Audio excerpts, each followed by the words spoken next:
Ayun, so ito meron tayong kasabayan, no. Naka ano bang brand to? Ayan, basta yun. Yung ganyang klase. Yung isa kasi nagkaroon tayo ng experience na sa mga bawat na dapat naka helmet ka talaga, 'di ba? So yung may nag-comment kasi na kasalanan ng brand hindi siya inorient. Yan. Common sense na lang yun, guys. Sorry, common sense na lang po yun, kasi alam nyo sumakay kayo dyan at na-observe ninyo yung mga sasakyan at gumagamit ng ganyan, naka-helmet. Dapat alam nyo, kailangan ko ba mag-helmet? Lahat sila naka-helmet, so mag-helmet din ako. So ganon. Meron pa rin naman pong dyan, consideration na sinasabi. Kung kayo po ay nasa loob lang ng ng subdivision, medyo pa yan pero ibang usapan talaga pag nasa highway ka. Yun ang doon. Kaya lang yung mga subdivision or yung mga iba po naging commercial, naging na yan, naging highway na rin kasi naging siya, naging main road na rin siya, dinadaanan na rin po siya. Kaya po yung iba nahuhuli. Pero yun na nga kasi, mapamalapit mapamalayo, dapat po talaga mag-helmet kayo para sa kasi minsan dyan na nga lang natumba pa, nadali pa, alam mo yun, yung mga ganon, may cases na ganon. At meron din tayong mga kaibigan na naging ganon, na naka-encounter ng ganon. Ang lapit lang di ba? Kasi that's what you call accident. You cannot say na safe ka lagi, di ba? Anytime it can happen. So yun, may bagyo daw, pero ngayon mukhang lumihis na.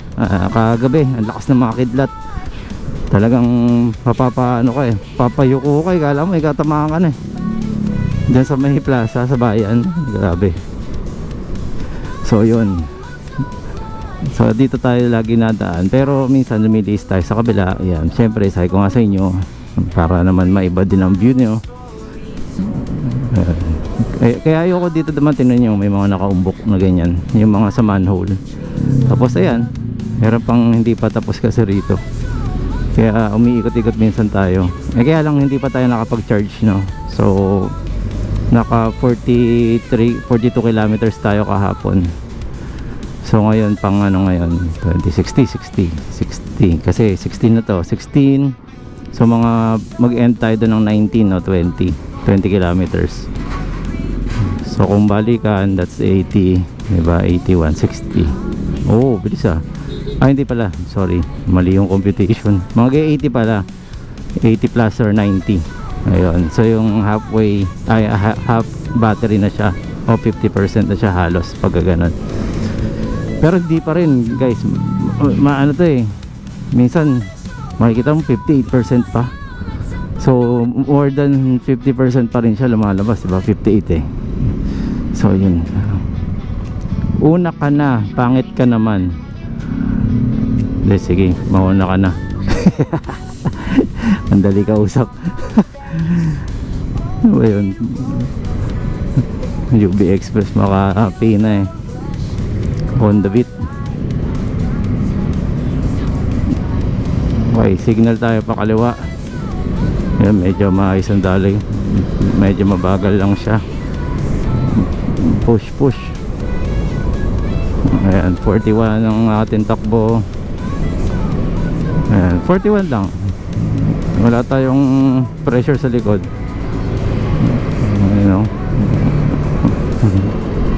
Kasi ilalim po yun. Speed 2 na nga tayo, nabibitin ako. At may malaking bus sa likod natin.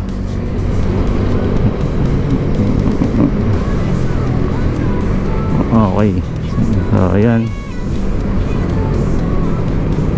So yung mga katanungan niya lang po, sige po lang, at susubukan po natin sagutin yan,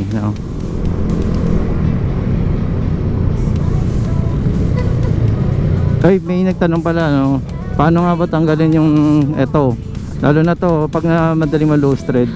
So pag na loose thread po yan, ang ginagamit ko po dyan, yung lapat na lapat kasi talaga dapat nang naka ano dyan, yung Phillips. Pagka sinuksok nyo yung talagang nakasiyakap. Pero pagka ganun po, talagang gagamitan nyo na siya ng impact drive. Ang impact drive po, ganun din po siya, pero meron po siyang pagka pinupush mo sa sa ano, sa puwetan, umiikot po yun. So ang ginagawa po nun, papatong mo siya, saka mo siya pupukpukin. Pag pinupok mo siya, automatic po yung gumaganon. So parang binibigla.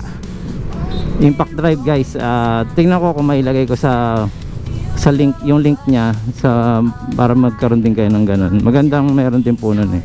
Malaking tulong po yun, lalo na po sa mga na loose thread, tapos yung mga matigas, ayaw ano, kailangan yung ano yun eh, binibigla. Impact, kaya po impact. So palalakasin yung impact para medyo magkaroon ng ano, pag-alog o pagluwag para matagtag. Di ba parang ano yan, yung alikabok na pinapagpag ninyo, the more na pinalo ninyo, mas marami nalalaglag. So parang ganun siya, kasi nanikit yung mga dumi sa tornilyo. Ayun, kaya ginagamitan ng impact drive. Alam ko meron din naman sa mga ano yun, Inco ba yun? Size hardware. Sige, mauna ka na, parang malilate eh. Okay, Geely.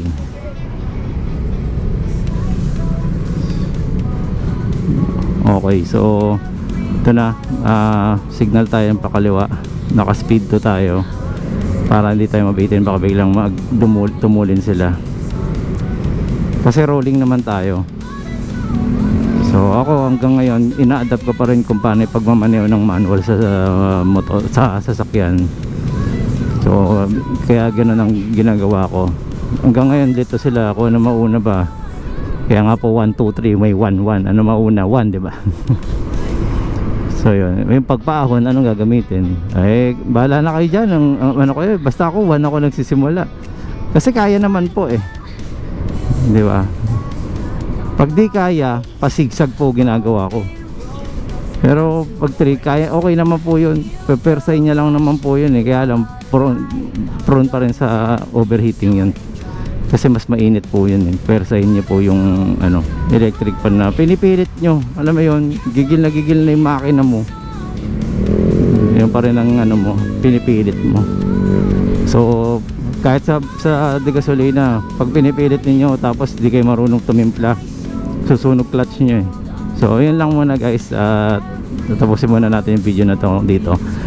Ayun lang, maraming salamat po ulit. So okay, once again, Marvin Chua Motovlog po, maraming salamat po. Salamat din po sa mga nag-subscribe. Okay, bulol pa no?